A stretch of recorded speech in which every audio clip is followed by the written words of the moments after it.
for joining us here today. Hope you've had a great lunch and a bit of a break. My name's Elisha, and I'm Principal Solution Architect here at Amazon Web Services. And it's really a pleasure and a privilege today to have you in the room to be able to share with you some information about extending your data center with AWS. Heard a lot of great ideas this morning. What this afternoon is about is putting a little more meat on the bone for you to give you some context and to give you some realistic taste of what we're talking about. Now, many of us in this room are working in a constrained universe when it comes to data center.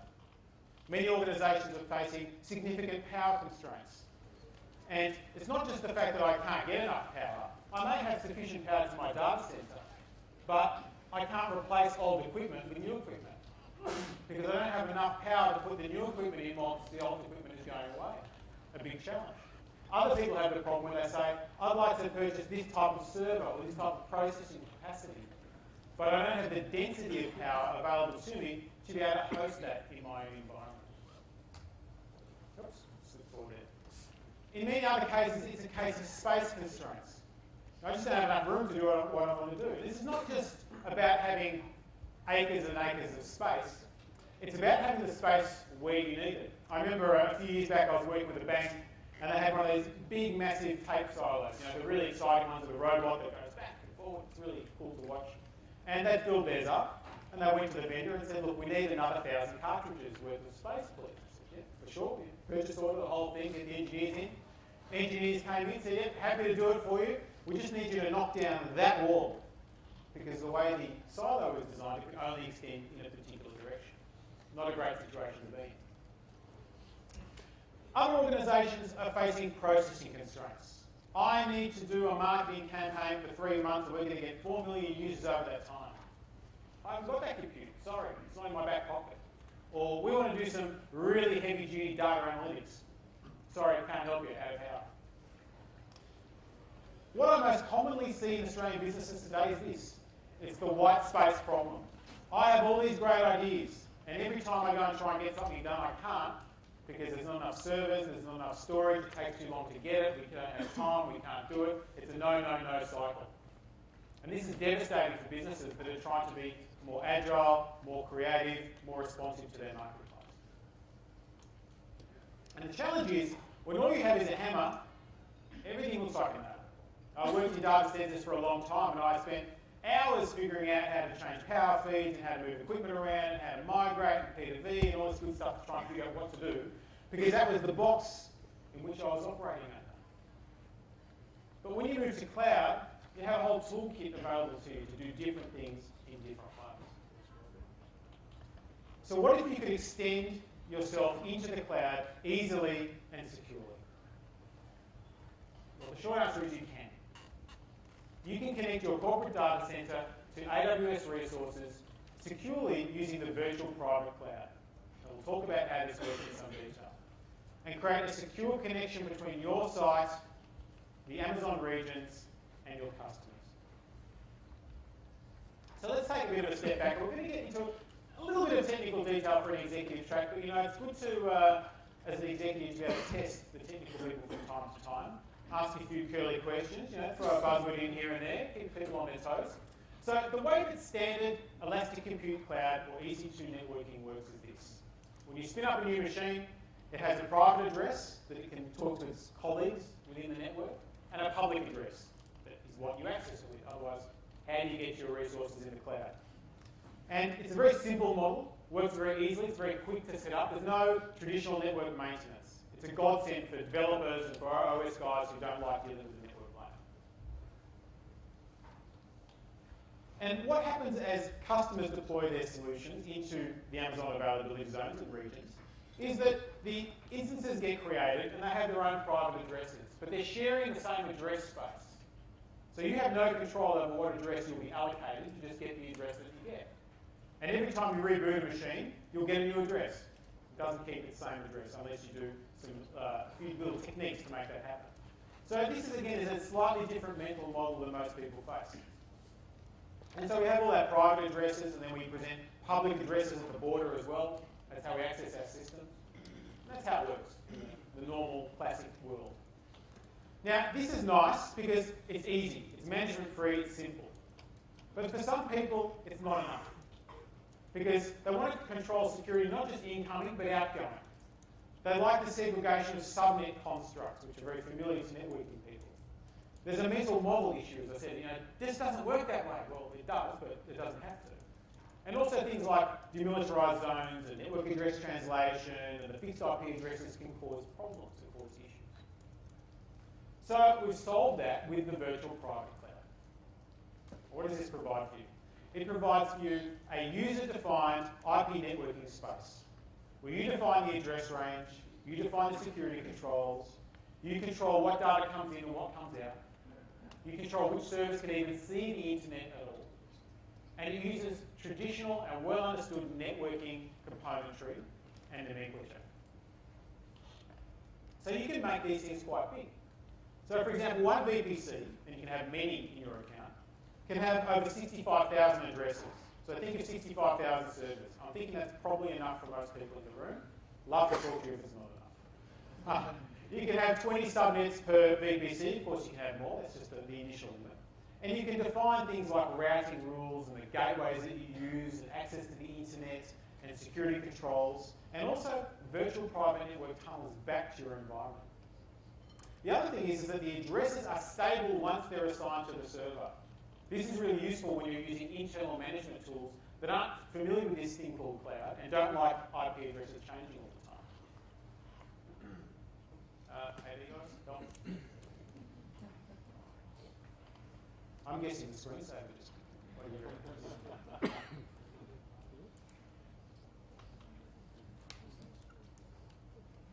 So anyway, what this does though is it does solve a lot of the problems that organisations face, where what they find is that the new model and the old model don't necessarily dovetail well together.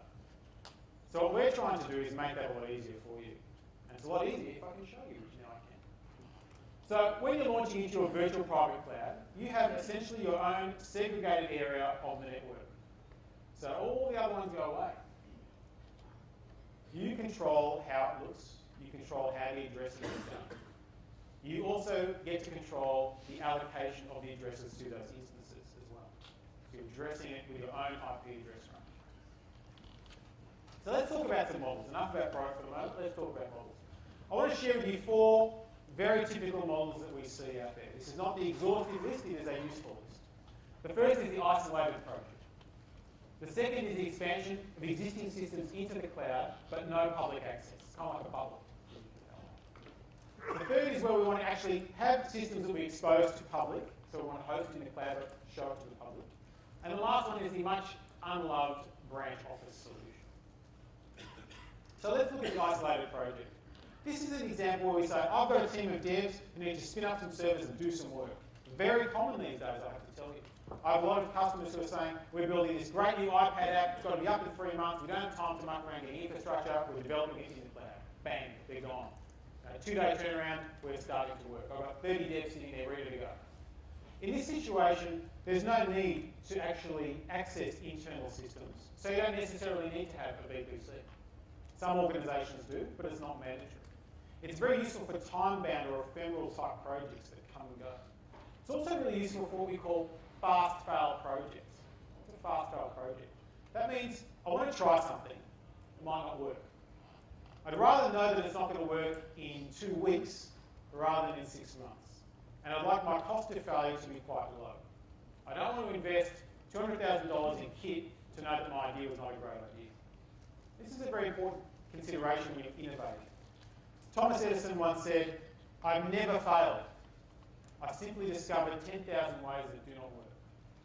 And it's true. You've got to think of it in a positive way. You've got to try things to see what works and what doesn't work. The second model is expanding existing systems into the cloud. This is where I need access to more compute for some reason, but I'd also like to have access to all of my internal infrastructure, my Active Directory servers, internal databases, other systems. Or I simply don't want my users, my internal users on my secure LAN, to have to traverse the internet to get to these additional services. I'd like them to go across a secure IPsec VPN tunnel to my resources. So again, very common use case, development and test. Disaster recovery is another good one. Similarly, using big data analysis. You heard Vernon talking a little bit about that this morning. We'll talk more this afternoon. This is a way to conduct a big data analysis in an enclosed area of your own. You can use existing management tools, and you're not exposing yourself to the internet at all. Then we have expanding systems into the cloud with public access. And this is where you kind of need that cooperative model going on. You know, I have some internal systems that these systems need to access, but I also have customers. You know, I'm running a marketing campaign. I'm providing a new web shop. I'm serving out some digital media. I'm streaming some information to the internet. This is a model that allows us to provide access both internally and externally. Interestingly enough, I've also seen this used for training and for document management for broad-based customers who have users all across Australia, who need a common way of accessing it and who can't always be on the corporate network. This gives you that method. And then branch offices. Branch offices typically suffer from lack of resource, lack of viability in terms of IT support, and just not having, if you like, first-class citizen access to those corporate systems. By allowing you to securely connect those branch offices into common centralised infrastructure that may have no exposure to the internet at all, you are able to provide your branch offices with that same grade of experience that your corporate users would have. So how do we connect all this up? How does this all come together? So let me walk you through it. This is kind of the new enterprise IT network architecture. So you've got your corporate data centre, you've got your head office, you've got a nice connection between the two typically. Where do you go from there? Well, you choose the AWS region of your choice. There are 7 of them to choose from. As you saw, you can choose the one that makes sense to you. Works the same everywhere. You define your virtual private cloud across multiple availability zones. That's like having multiple data centers to yourself. And within that, you create the routing rules yourself. You control where traffic goes. And you then connect yourself, once we move in, back to your primary site using a hardware virtual private network. So you could be using Cisco, you could be using Juniper, you could be using another manufacturer to have a tunnel between our site and your site, which is encrypted and secure. This means that access to those systems within that environment can happen to what are called private subnets. And a private subnet means the hosts there do not have any internet routable addresses. They can't be seen on the internet. They do not exist. They can only be obtained and accessed by hopping on here, going through there, going through here, getting access and coming back. Whereas my public subnet, I'll show in a moment, can be attached to the internet directly if I so choose. And I can do that by creating an internet gateway, which is an option that allows me to route traffic out. So I can say, servers in here can get out and get in from the internet. Servers in here, no can do, no access to you, thank you very much, only internal users. I can connect multiple branch offices or other offices to my virtual private cloud. And of course, I can access the other services within the region that I may need access to, be it simple storage service, DynamoDB, etc. I can also directly connect, and I'll talk to you about that in a moment, but it's something to keep in mind if you're not a big fan of internet transitions. So you can do lots of things in VPC and more things all the time. And many people say, oh, I want to use the elastic load balancer, but it doesn't work in VPC. Well, it does. Or I want to use elastic MapReduce, it doesn't work in VPC. Yes, it does. And that's because we're constantly delivering new componentry into that construct, that security construct, such that enterprises can take good advantage. Now, another thing that's available only within VPC are dedicated instances. And Steve mentioned them this morning. I had a few questions during the break, so I'll reiterate on that. These are physically assigned hardware for your VPC only. Now, you may have multiple instances, virtual machines running on a physical piece of hardware, but you will not be sharing that with any other customer. It is yours. So this is useful for some people who have compliance or regulatory requirements to not co-host or not share infrastructure. We talked about Direct Connect. Direct Connect allows you to lease a line from your location to a common exchange. We have a number of vendors who provide this in Australia, and that then directly links to the Amazon location. And it's essentially like having a direct pipe in there. You can choose 1 gig, you can choose 10 gig, you can choose increments thereof. It's very useful for when you are constantly moving large volumes of data from one site to another. It's not used all the time, it's used in particular use cases. So video rendering and things like that are a great candidate for this sort of technology. So let's talk about a couple of examples. New York Times, an organisation going through an immense transition in terms of the marketplace that they're working in. But they're going their hardest. They've got 15 daily newspapers, they've got 50 websites.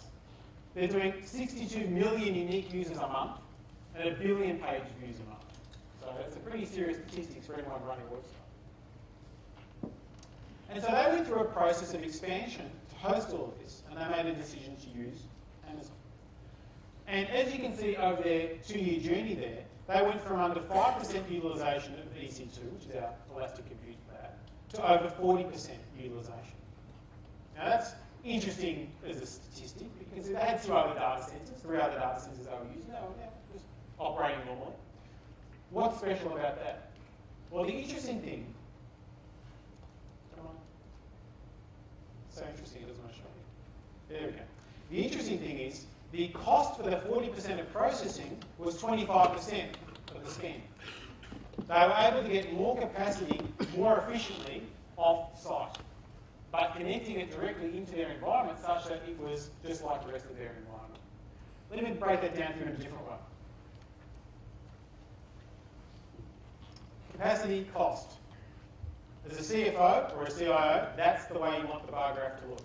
I'm getting more for my money when I'm getting new capacity. Another example, Shell. Large multinational, have been using Amazon for a long time and leverage VPC to allow their internal users to access resources more quickly. As you can see there from the quote up the top, it's business agility that was appealing to them.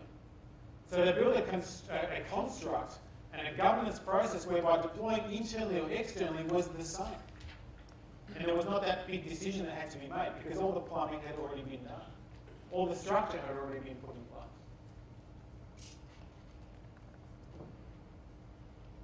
So, I've talked a big game.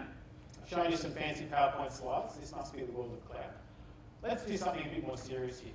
Let's create a virtual private cloud in less than 4 minutes. So I'm going to take you through a video I took whilst I was on my laptop and the couch in my house last week. So, not glamorous, not asking you to paint that mental picture, but let's go for it. So this is the console. This is what we see when we start up Amazon Web Services when we come in. And you can see all the services lined up on the top there that I can choose from. And in this case, I'm choosing my virtual private cloud there. And when I choose my virtual private cloud, I can choose which region I'd like to create it in. In this case, I've decided, let's go to Oregon. So I've chosen Oregon as my location. And I have all my little functionality there. I can do it manually, or I can use the wizard. In the wizard, I can have a single private subnet, I can have a public and private subnet, I can have the hardware attachment, not the hardware attachment. As big a geek as I am, I don't have a router at home that I could use for this, so I've gone with the private and public subnets with no attachment. I've got my address range that I can customize. I can choose my subnet addresses.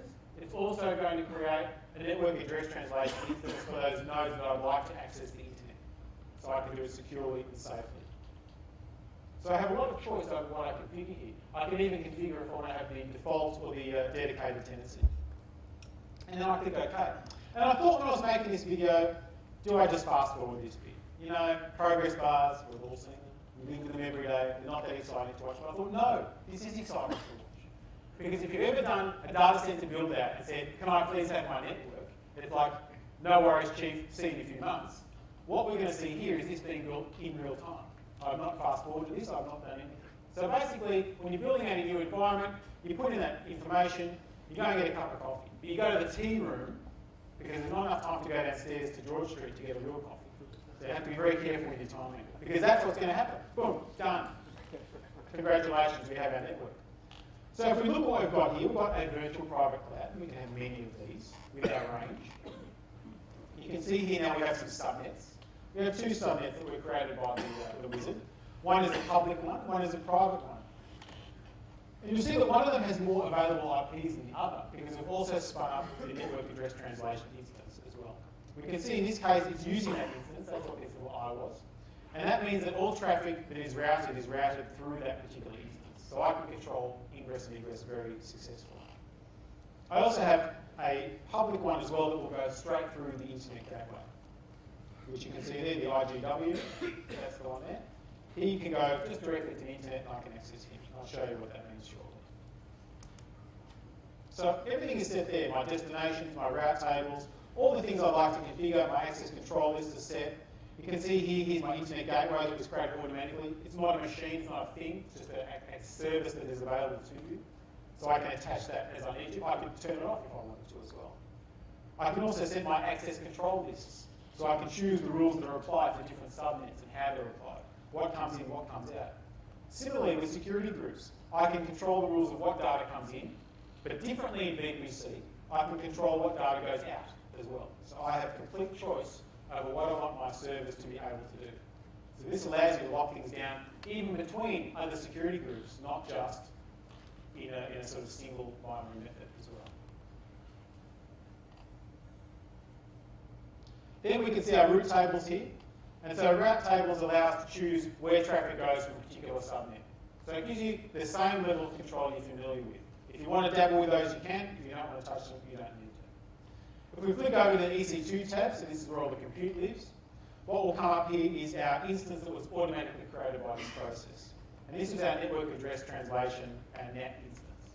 And he's just running there, he's just M1 small, he got set up automatically. And I just wanted to show it to you so you can see that's where that traffic goes through that's going to the internet. So we have an additional ability to control where that data goes. And that was the end of that. So that wasn't too hard, was it? Not hard at all. So let's start up an instance. Let's get some compute going. I've got these people asking for services, they want to do things. How do I do it more quickly? So I'm going to use something called CloudFormation. CloudFormation allows you to build entire stacks of applications in a unified fashion, in a repeatable fashion, and in a way where you can also delete them after you're finished. So in this case, I'm going to be creating a single node in my virtual private cloud. I'll be using a particular template that I've written to do this for me. And I'll be specifying which VPC and which subnet it should be created in. And this takes away all the plumbing. So deciding security groups, deciding which instance size, all the other decisions that I could have done myself if I wanted to.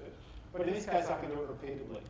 So you can imagine giving a development team access to something like this and saying, you need a new SharePoint stack? There you go. You need a new Drupal stack? There you go. You need our own development stack? Away you go. They access this, they assign it, they use it. When they don't need it anymore, they delete it. And it cleans up the resources afterwards. Often a challenge in any IT department, as we've mentioned a few times, is getting the stuff back. Give it back. If you make it easy to consume and easy to give back, you'll get those resources back very quickly. So here I've kicked off my CloudFormation, and away he goes. Now in this case, it's not that exciting waiting for an instance to start up. So I've shown you a few different things, but I haven't shown the whole time frame. So when you do CloudFormation, you can set parameters of what you want to take on board. You can specify outputs to happen at the end of the process. What would I output? Well, here's my IP address. Here's where I live. Here's what I am. I can choose to look at the different events. You can see the scripting methodology there. That's how you put them together. It looks a lot scarier than it is. It's not that hard to put together. But the nice thing about this is it lets you define your infrastructure components as code, which means your developers can do it, which is where we get this whole talk about DevOps and other types of approaches to managing your environment where it's quicker. Because there's no physical moving parts involved here. It's just happening automatically. So let's jump across here and check on our instance. So once our instance is being created, I can see because my template says I'm done. And it'll show me all the things that it did. So it created some subnets, and it created some security groups for me, it spun up the instance itself. It then got an elastic IP, so a static IP address, and attached it to my server for me as well, so that I can access that. I can see what it was because I've outputted it to myself. So I said, here's what I am, make sure you know what my address is. And so I've got my instance, let's go and have a look in. Eventually, come on, there we go.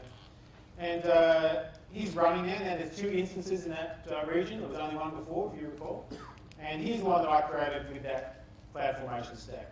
It took about 3 minutes to create. That's typically how long a server takes to start up. You can see it went into the subnet I told it to go into. It has this public IP address that I allocated to it. And it also has its static private IP address that will last for its lifetime. Stop, restart, shut down, start up, it'll still be there for you. And so what I could do, just to prove that it's alive, is connect to it. And this is where you get to see that this really was a live video that I was doing myself, because you'll see a misclick here in a moment. But here I can log on directly from the console using SSH, secure shell. I can connect directly to my particular instance.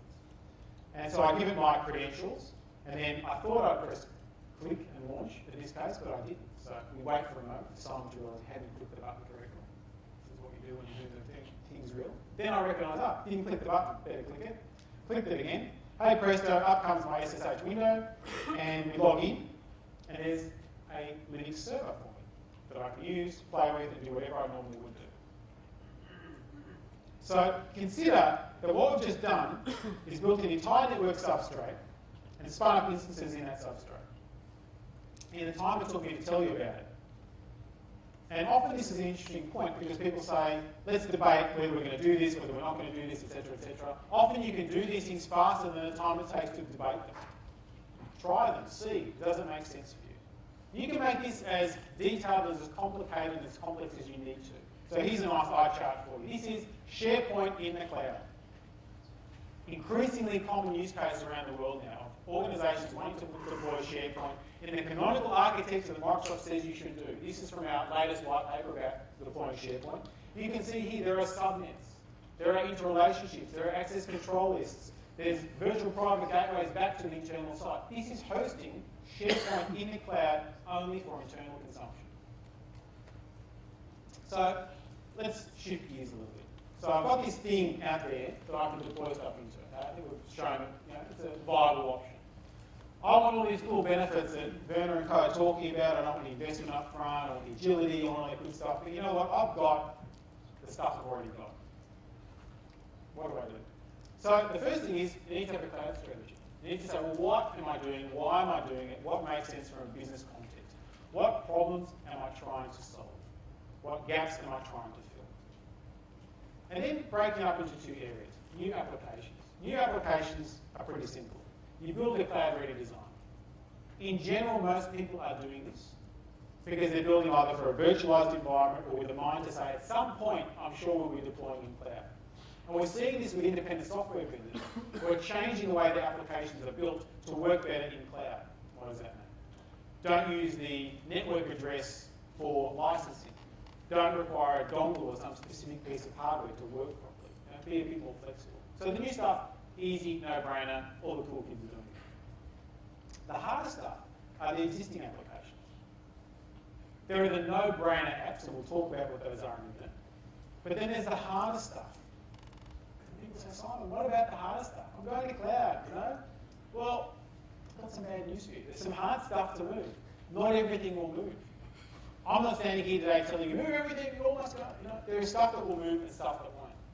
If you've got a 10-year-old AS400 system that's the core of your business, it ain't going to cloud. It's not. It's going to stay where it is. Now, at some point, you may look at it strategically and say, we need to re-platform, either from an operating system perspective or from an entire application perspective. But that's a significant business decision, let alone a technology decision. So not everything must go shoppers. But the things that can go are things that would make sense to most people, which are development and test. Development and test is the low-hanging fruit in most organisations. Why? Because most development teams don't have enough resource. They can't get enough resource to adequately develop in multiple streams, to test in a large enough scope, to do performance testing and other types of activities. This solves the problem for them. Other types of solutions, self-contained applications, publication of information that you want public, training, videos, marketing campaigns. These are all things that move very easily across. If you're sitting there with a LAMP stack that's pretty well understood, in all likelihood it will move very easily. If you're sitting there with a whole bunch of spaghetti code with this big monolithic application, we're probably going to have to think about that a little bit more. So what is that process? Give me some guidance. Well, we have a white paper around phase-driven migration to the cloud. And this talks you through in detail the process that you move through.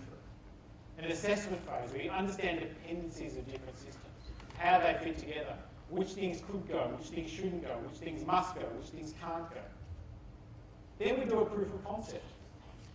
Excuse me. Bite off something small. Bite off something easy. Learn a bit. Make some mistakes. Then start migrating more aggressively.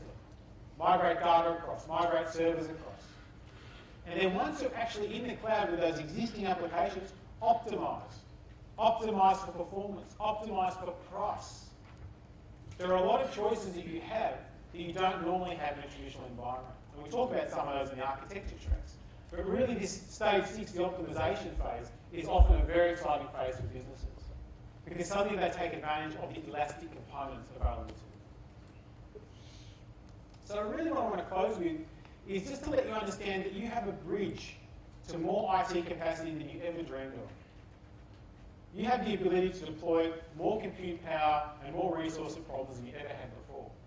You can do this securely and you can do this safely. And it should form part of your strategy and part of your strategic thinking moving forward as to how you choose to leverage these resources. So with that, I'm going to open up to Q&A. I have these fancy t-shirts here for people to ask questions. You can choose to have one or not have one. I'm not going to force you. But I'd really be excited to hear if there are any questions in the audience. Olivia has the microphone. There's a gentleman over here. Thank you.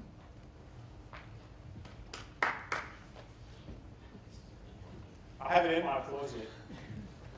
Just the thing I'm curious about is what do you do with staff and all of this? Because I think the challenge we're facing is we've got a lot of ops people who are sitting there and all of a sudden the game is changing. Yeah, yeah. And you know, you got guys who will follow and there's guys who shoot. Outstanding question. Outstanding question. Okay, so what do you do with the ops staff, essentially? Well, it's kind of a choice here. So there are some operations staff who are very keen to get on board with this type of technology, and they see that this is different, and it lets them do more. You still need ops staff. Your operational staff will actually be doing far more interesting work. They'll be doing more work about automation, about repeatability, about scalability. They'll need to skill up a little bit. They may have to learn to code a little bit. They may need a slightly different set of skills. There may be those who aren't so keen on it, and to be frank, they'll get left behind in some way. They won't be able to keep up with it. But in my experience, I do a lot of one-on-one training with customers. I go in and do day workshops and have the team come in and show them how to do things. And there is inevitably a point in the day where someone will be tapping away at the keyboard doing it, and they'll look up and say, Simon, this is a game changer. I can do all these amazing things, and they'll just be off, and they'll just be creating and going. And so what we find is very little resistance in terms of that, but it's about taking people along that journey and making them part of the journey. The career path for someone who puts together network components is somewhat limited in the future. It just is. There'll be less of that going on. It's what I used to do for a living, so I know. So it's a case of upskilling and improving those skills and being a closer part of the business. This is why this whole DevOps thing has come around. It's because people are saying development and operation shouldn't be poles apart. They should be the same people. The same person should be doing both jobs. That's the opportunity.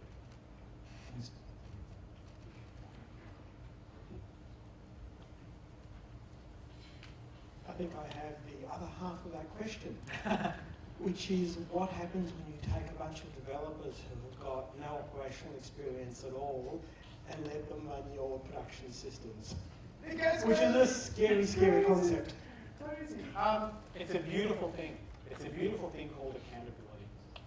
And so let me share with you a little bit of sort of how it works within Amazon.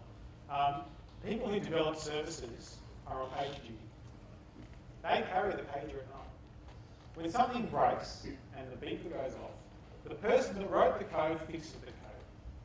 Suddenly they become really focused on quality and really focused on doing things right and actually fixing problems. And in all seriousness, it changes behaviour. It's a really important and vital cultural change. We're breaking down this, and you're spot on. You classified it beautifully. This is two sides of this question.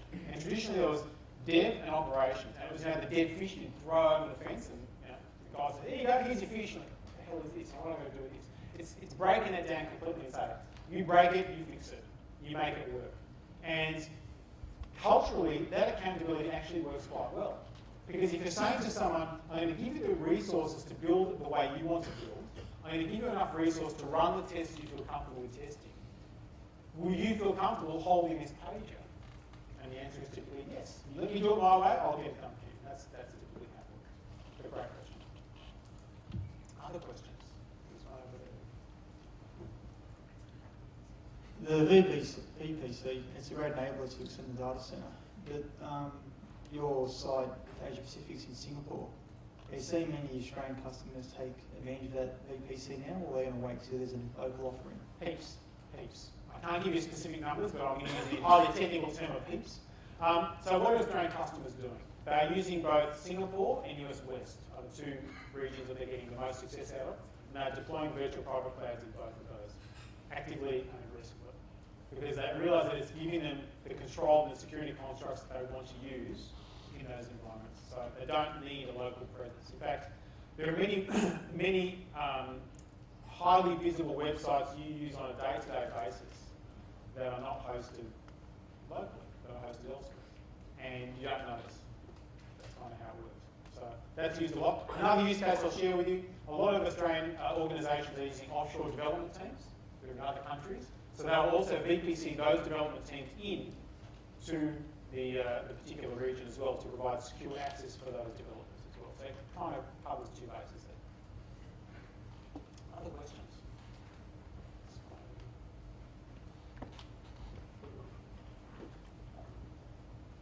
Hi.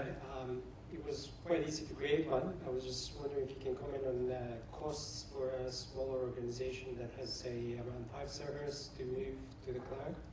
And second question, I noticed you created that in one region. What does it take to move it to a different one? So two questions there. So firstly, cost. How much is it is what everyone asks. So who wants to guess how much a VPC costs to make?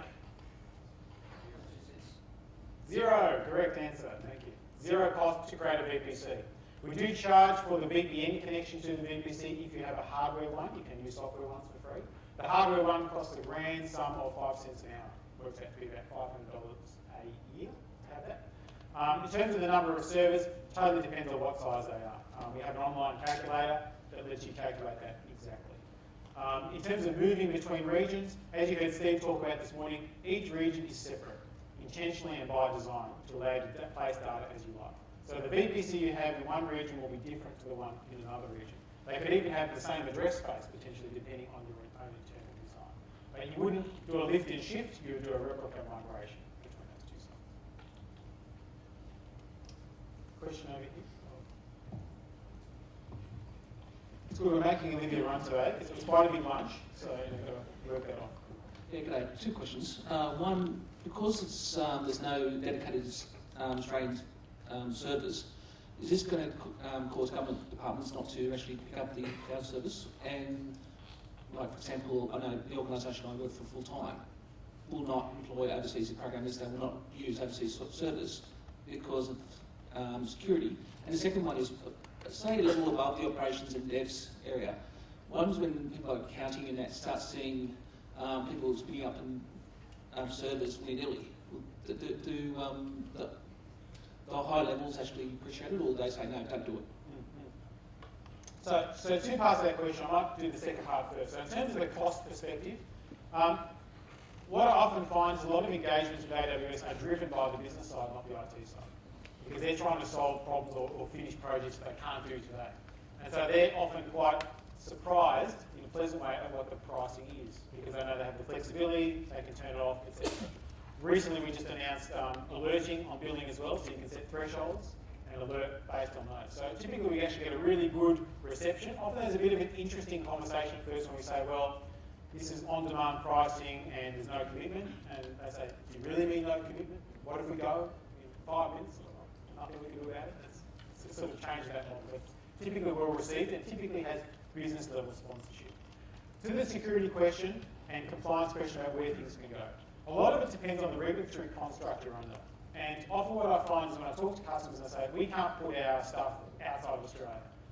I say, why? And they'll say, because of the Privacy Act. And I'll say, show me where it says that. And it actually doesn't say that anyway. It says you need to take reasonable steps to protect your information, which you should be doing today. Now, if an organisation has a particular reason why they can't locate information outside of Australia, they may do the dev test component outside of Australia. Or they may run stress tests from outside of Australia. We have customers who have significant infrastructure in Australia to do very high volume transaction processing, and all their test data is running outside of Australia because that's the way they can generate and upload it into there. So it's really a case-by-case basis. If you do have those situations, we're happy to meet with you and sit down and look at step by step from a security perspective. Other questions? There's a few on this side. I'm getting the hook. Sorry. Happy to have a quick chat afterwards. I'll be around for the rest of the day. If you did ask a question, want a t-shirt, please come and get them. Thank you very much for your time, and I hope you appreciate the session. Good luck for the rest of the afternoon.